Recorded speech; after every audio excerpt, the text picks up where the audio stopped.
Good morning, student. Today we continue our 12th chapter in science on page number 82. There are four kinds of pollution, mainly air, water, land and noise. Pollution four types के होते हैं, air pollution, water pollution, land pollution और noise pollution. तो सबसे पहले हम इनके बारे में एक एक करके जानते हैं कि एयर पॉल्यूशन क्या होता है. तो देखिए, air pollution, air gets polluted when smoke from factories and vehicles goes into the atmosphere and mix with it. Air polluted हो जाती है, प्रदूषित हो जाती है जब जो फैक्ट्री और जो व्हीकल्स हैं, यानी जो हमारी व्हीकल हैं, स्कूटर, मोटरसाइकिल, कार, बस, इनसे जो निकलने वाला जो धुआं है वो एटमॉस्फेयर में जाकर मिक्स हो जाता है, तब हमारी जो एयर है वो पॉल्यूटेड हो जाती है. Air also gets polluted from smoke that comes when people burn coal, wood and cow dung for cooking. और इसके अलावा एयर पॉल्यूटेड होती है जो धुआं हमारे घरों से निकलता है, क्योंकि लोग क्या करते हैं, खाना बनाने के लिए या तो कोयला जलाते हैं या फिर लकड़ियों को जलाते हैं या फिर काऊ डंग यानी जो गोबर की जो कंडे बनते हैं उनको जलाते हैं खाना बनाने के लिए. तो उनसे जो धुआं निकलता है, क्योंकि कोयला जलाएंगे तो धुआं निकलेगा, वुड यानी लकड़ी को जलाएंगे तो भी धुआं निकलता है, और जो काऊ डंग जलाते हैं उससे भी धुआं निकलता है. तो इनसे निकलने वाला जो धुआं होता है उसकी वजह से भी एयर हमारी पॉल्यूटेड हो जाती है.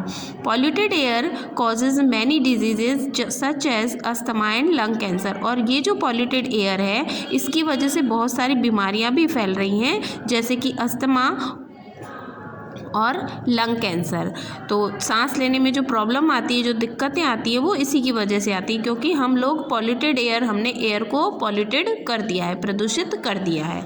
तो नेक्स्ट हम देखते हैं वाटर पॉल्यूशन की. वाटर किस प्रकार से पॉल्यूटेड हो रहा है. Water get polluted when factories discharge their waste product into the river. जो फैक्ट्रियों से निकलने वाली जो गंदगी होती है, जो भी गंदा पानी होता है या कोई भी और कुछ फैक्ट्रियों से बहुत सारी ऐसी चीज़ें होती है जो कि हमारे वाटर को पॉल्यूटेड कर सकती है. तो यहाँ से निकलने वाली जो फैक्ट्रियों से निकलने वाली जो चीज़ें होती हैं, जो वेस्ट प्रोडक्ट होता है, वो सभी नदियों में मिला दिया जाता है, जिसकी वजह से जो पानी है नदियों का वो पॉल्यूटेड हो जाता है. और many people wash clothes and utensil in river and make their water dirty. और बहुत सारे लोग क्या करते हैं, वो जो नदियों के आसपास जो लोग रहते हैं वो लोग क्या करते हैं कि वहीं पर जाकर अपने कपड़ों को धोते हैं या अपने बर्तनों को भी धोते हैं, या फिर ऐसा किया जाता है कि अपने घरों से नाली एक बनाई जाती है जो कि सीधे नदियों में जाती है. तो उसकी वजह से भी वो पानी जो है नदियों का वो गंदा हो जाता है. नेक्स्ट यहाँ पर आप देखिए ये किस तरीके से ये फैक्ट्री से ये पाइप्स हैं, इनमें से गंदा पानी आ रहा है इन फैक्ट्रियों से, और ये जो पानी है नदी का किस प्रकार से देखिए बिल्कुल पॉल्यूटेड यानी डर्टी हो गया है. This kind of pollution is very harmful for animal and plants in the water. और ये जो पॉल्यूटेड है, इस प्रकार का जो पॉल्यूशन है, ये बहुत ज़्यादा खतरनाक है एनिमल्स के लिए भी और प्लांट्स के लिए भी. इट कैन किल दैम, क्योंकि इसकी वजह से ये लोग मर जाते हैं, यानी प्लांट्स भी मर जाते हैं और एनिमल्स भी मर जाते हैं. Humans and animal can not use polluted water. जो मानव है और जो एनिमल हैं, ये दोनों ही जो गंदा पानी है इसका यूज़ नहीं करते हैं. देखो, मानव तो फिर भी नहीं करेगा, लेकिन एनिमल्स को तो पता नहीं चलता है, तो वो अज्ञानतावश उस पानी को पी भी जाते हैं, जो कि उनकी सेहत के लिए हानिकारक होता है. और इसकी वजह से कभी कभी क्या होता है, बहुत सारे जो जानवर हैं वो मर जाते हैं. ओके, नेक्स्ट अब हम देखेंगे लैंड पॉल्यूशन कि किस प्रकार से लैंड में भी पॉल्यूशन किस प्रकार से हो रहा है. और इसके लिए तो आप लोग अच्छे से जानते हैं कि land gets polluted when people throw garbage on open land.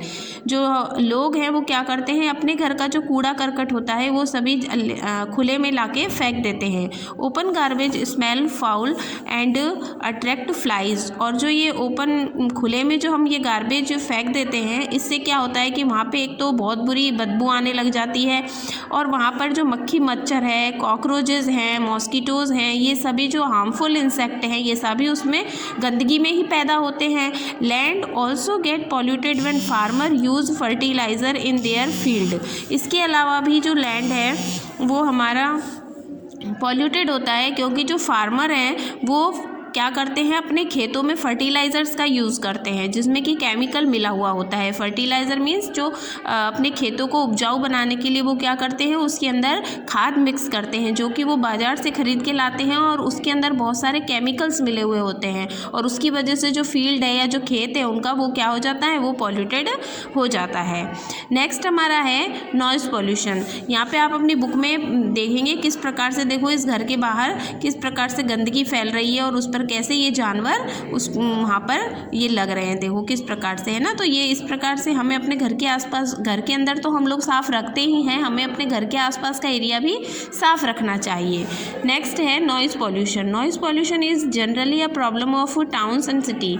जो ये नॉइज़ पॉल्यूशन है यानी कि ये जो शोर होता है ये टाउन और सिटीज़ के लिए एक आम समस्या बन गई है। Everyone loves to hear the sound that is pleasant to the ear. सभी ऐसा ही साउंड सुनना चाहते हैं जो कि हमारे कानों को प्लीजेंट यानी कि अच्छा लगे। Sound that is not pleasant to our ear is called noise. और ऐसी आवाज़ जो हमारे कानों को अच्छी ना लगे वो उसी को हम नॉइज़ कहते हैं, यानी कि उसी को हम शोर कहेंगे। Vehicles, loudspeakers ETC are the major source of noise pollution. और ये जो व्हीकल्स आप देखते हैं बाहर सड़कों पर चलते हुए और जो लाउड स्पीकर्स आप देखते हैं जो कि शादियों में या बर्थडे पार्टी में किसी भी प्रकार की जो पार्टी है उसमें ये बजाए जाते हैं, ये सभी मेजर सोर्स है नॉइज़ पॉल्यूशन के। Loud noise affect our hearing abilities. जो हमारी सुनने की जो क्षमता है उसको ये जो लाउड नॉइज़ है, जो ज़ोर से जो शोर मचाया जाता है, ये हमारे जो सुनने की जो एबिलिटी है, जो क्षमता है हमारी, उसे अफेक्ट करता है। It can cause permanent deafness. और इसकी वजह से हमें परमानेंट डीफनेस यानी हमें बहरापन भी हो सकता है, यानी कि हमें बहुत अधिक ज़्यादा साउंड में हमें नहीं सुनना चाहिए। Our earth is a beautiful and wonderful place to live in. और हमारी जो ये अर्थ है ये बहुत ही सुंदर और बहुत ही वंडरफुल प्लेस है रहने के लिए। It is our duty to keep the earth clean. और ये हमारी ही ड्यूटी है कि हम अपनी अर्थ को क्लीन रखें। Given below are some measure to control pollution. और यहाँ पर आपके कुछ तरीके दे रखे हैं कि किस तरीके से आप अपने आसपास का जो एनवायरनमेंट है उसे किस प्रकार से आप पॉल्यूटेड होने से बचा सकते हैं, उसे कंट्रोल कर सकते हैं। तो सबसे पहले क्या करना है, हमें नेवर वेस्ट एनीथिंग। हमें कोई भी चीज़ है उसे वेस्ट नहीं करना चाहिए। Dispose of all waste material carefully. और जो भी वेस्ट मटीरियल होता है जो हमारे काम का नहीं है उसे हमें सावधानी पूर्वक उसको डिस्पोज कर देना चाहिए, यानी उसे हमें पूरी तरीके से उसे नष्ट कर देना चाहिए। यानी कि या तो हमें गड्ढा खोद के उसे दबा देना चाहिए या फिर हम अगर वो जलाने लायक है तो उसे जला देना चाहिए। से नो टू प्लास्टिक बैग और पॉलीथीन। और हमें प्लास्टिक बैग और पॉलीथीन का बिल्कुल भी यूज़ नहीं करना चाहिए। Always use paper bag. हमेशा जो पेपर से बने हुए बैग्स होते हैं उन्हीं का यूज़ करना चाहिए। से नो टू स्मोकिंग। और हमें स्मोकिंग यानी जो धुआं होता है, किसी भी प्रकार का धुआं, उसको हमें नो कहना है, यानी कि हमें किसी भी प्रकार का धुआं नहीं करना है।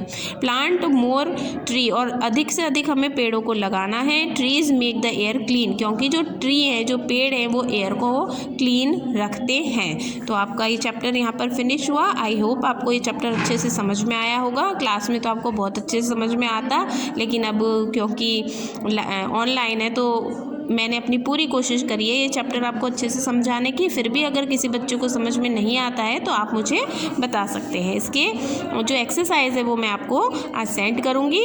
ओके।